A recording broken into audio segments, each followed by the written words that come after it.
abandono por el Estado, violencia callejera, en fin, que tienen como proyecto de vida ser bailarines de salsa y vivir de la salsa, que es una industria hoy en día fuerte a nivel internacional, el baile colombiano de la salsa.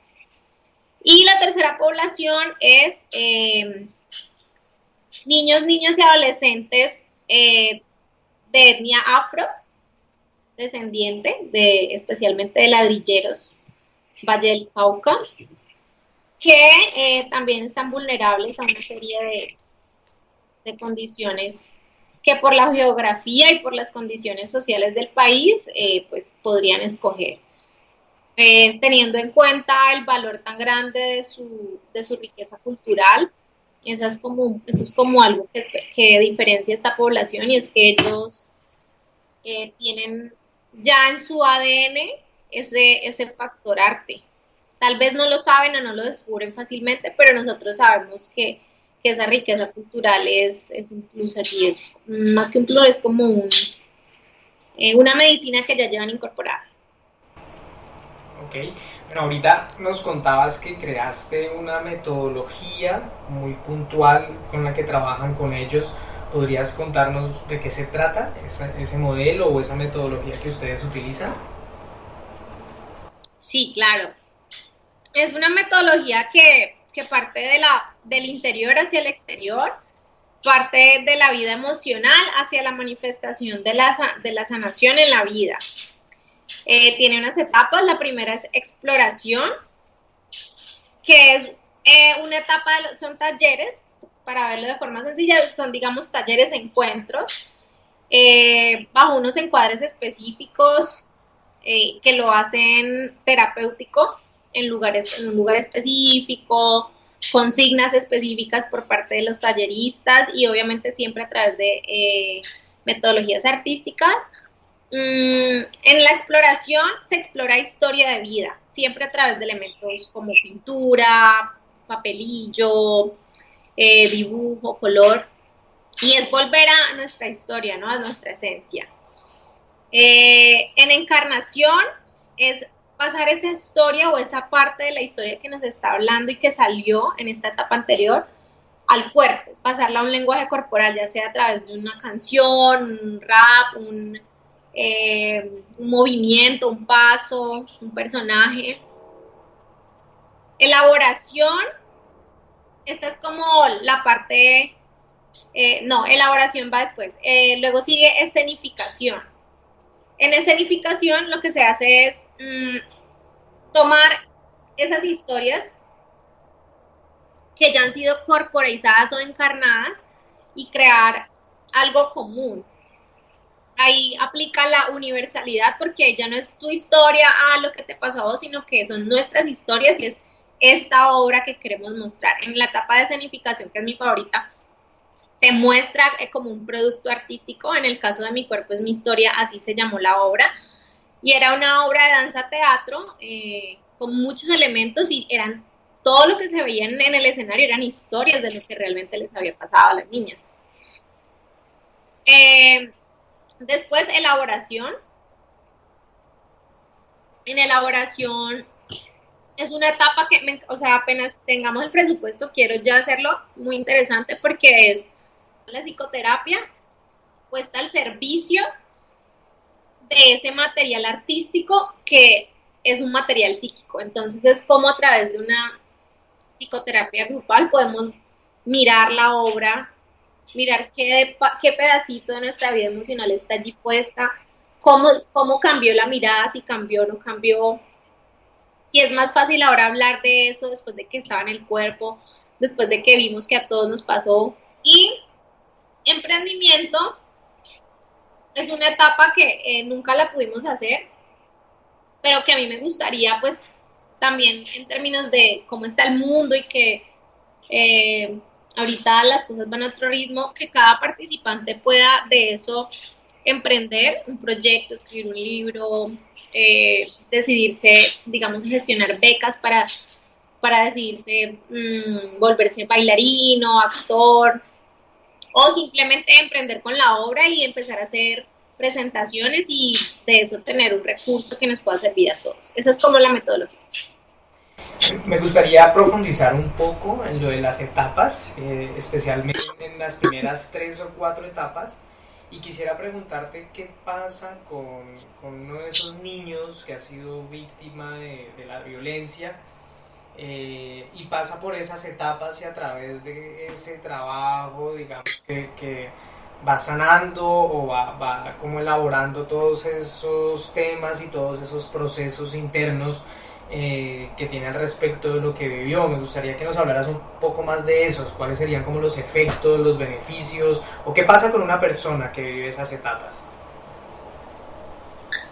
Bueno, digamos que desde el punto de vista científico habría que medir los cambios en las experiencias que tuvimos. Alcanzamos a hacer medición,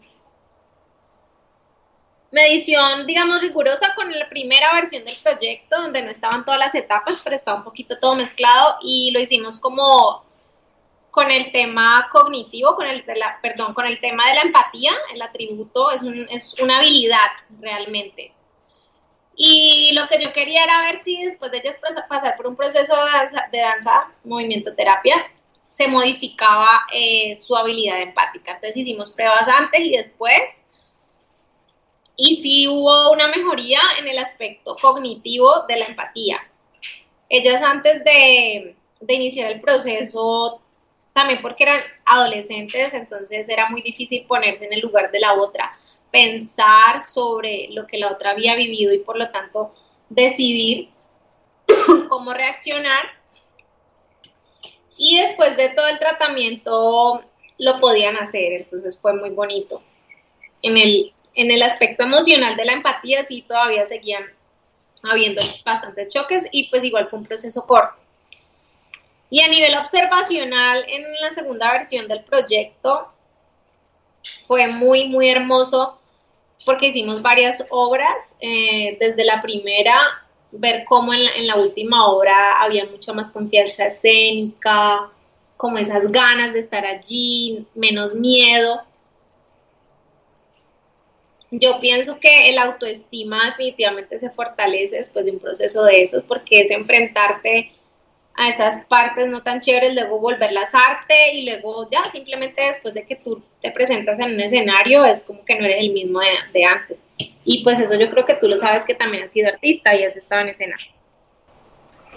Sí, yo creo que eso es un don divino, tener la capacidad de expresar emociones, sobre todo emociones difíciles y dolorosas a través de un arte, como que lo vuelve un incentivo y lo vuelve un parte de uno más que algo que uno deba tapar, que es lo que normalmente hacemos con las emociones que no nos gustan tanto. Isa, síguenos contando. Me gustaría que nos hablaras sobre un tema que tú manejas y es la identidad cultural de jóvenes del Pacífico y qué pasa con el tema del baile y esto que estamos hablando. Bueno, como investigadora, digamos como líder, yo quiero enfocarlo a que sea una herramienta de fortalecimiento de su identidad personal.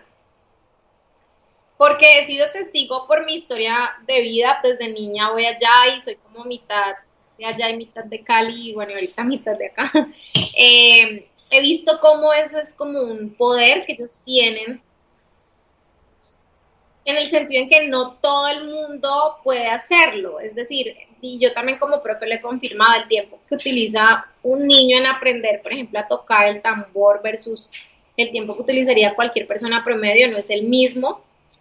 Es como una información genética que ellos tienen a nivel ancestral, que si conocieran esa raíz y se conectaran más como etnia para sacar adelante toda esa riqueza cultural, podrían fortalecer muchos procesos. Entonces, con los niños, el proyecto que hicimos, que también fue una primera versión, fue utilizar la salsa Pacífico, porque yo tuve un monitor, es un investigador de antropología, es un antropólogo investigador de la Universidad del Valle, que ha investigado mucho la salsa y sabe que la salsa, de acuerdo a las raíces musicales, está clasificada como salsa Pacífico, salsa cubana, salsa caleña.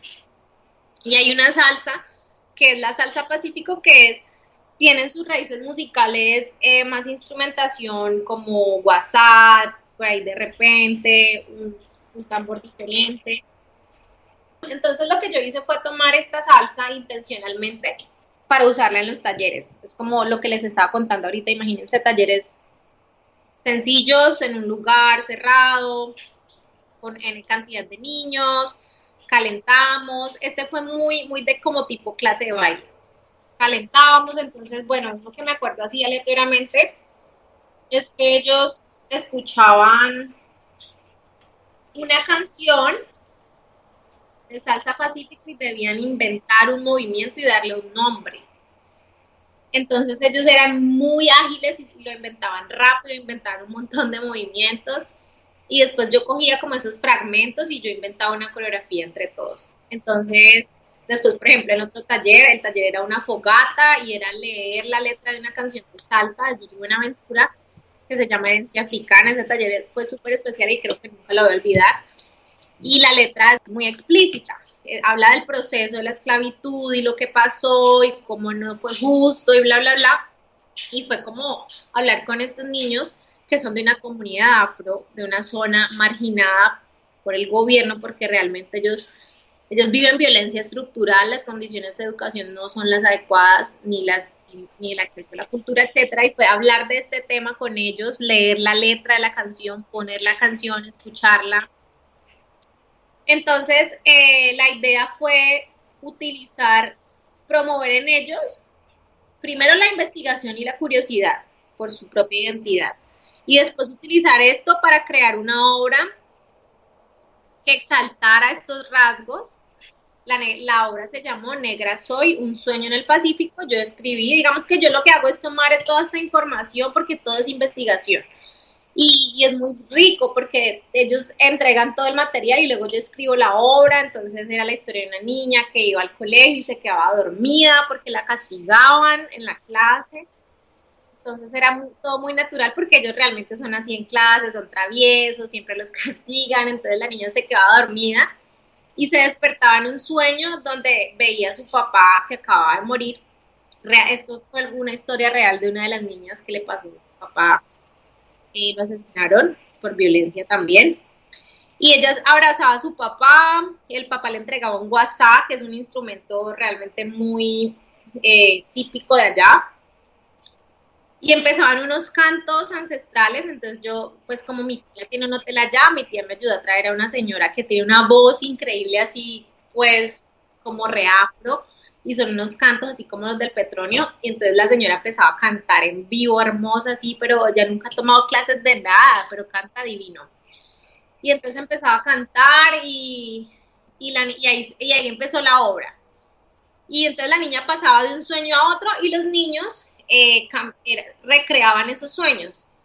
Hasta que empezó como de lo triste a lo alegre. Después, al final, ella sueña con el Pacífico y entonces utilizó una música de Herencia Timbiquí, que es un grupo que ahorita es muy reconocido, que viene de un pueblo muy pobre del Pacífico. Y entonces la canción habla de como de la maravilla, de lo rico que es vivir allá y como de la magia.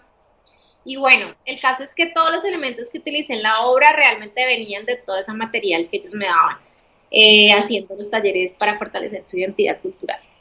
¿Qué pasaba con esos niños cuando tocabas esos temas difíciles de violencia, de esclavitud en el pasado, de sus circunstancias y también de las raíces y de esa música que tú dices que es como si estuviera en el ADN de ellos?